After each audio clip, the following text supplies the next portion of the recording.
বিদ্যমান বাজেট কাঠামো পর্যালোচনা করে শুরু হয়েছে আসছে বছরের বাজেট তৈরির কাজ, যেখানে গুরুত্ব দেয়া হচ্ছে কর্মসংস্থান তৈরি, দারিদ্র্য নিরসন, নারী উন্নয়ন ও জলবায়ু পরিবর্তনের বিষয়টি।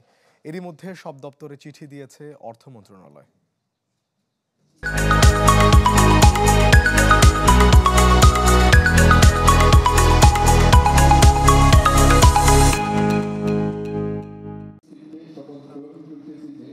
গেল আগস্টে দায়িত্ব নেয় অন্তর্বর্তী সরকার।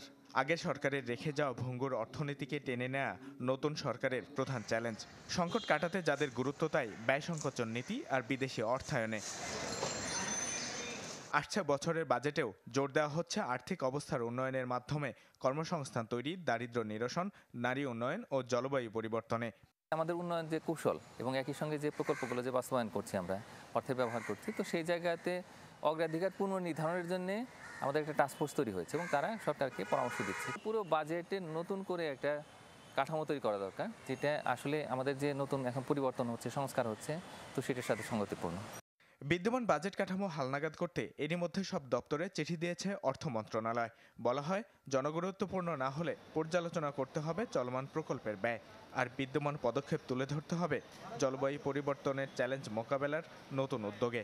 যেই প্রজেক্টগুলো এখনও শুরু হয় নাই বা যেগুলো প্রাথমিক পর্যায়ে রয়েছে, আপাতকালীন সময়ে যদি সেখান থেকে ব্যয় কিছুটা সংকোচন করে সেটা যদি বাজেট ডেফিসিটকে কমানোর ক্ষেত্রে যদি একটু উদ্যোগ নেওয়া হয়, সেটা হচ্ছে আমাদের দ্রব্যমূল্য ঊর্ধ্বগতি এবং যে মুদ্রাস্ফীতি, এটা নিয়ন্ত্রণ করতে সাহায্য করবে। আসছে বাজেটে গুরুত্ব দেওয়া হচ্ছে আদায় পদ্ধতি সংস্কারের মাধ্যমে রাজস্ব আয়ের ওপর। জোর দেওয়া হচ্ছে করবান্ধব পরিবেশ নিশ্চিতেও।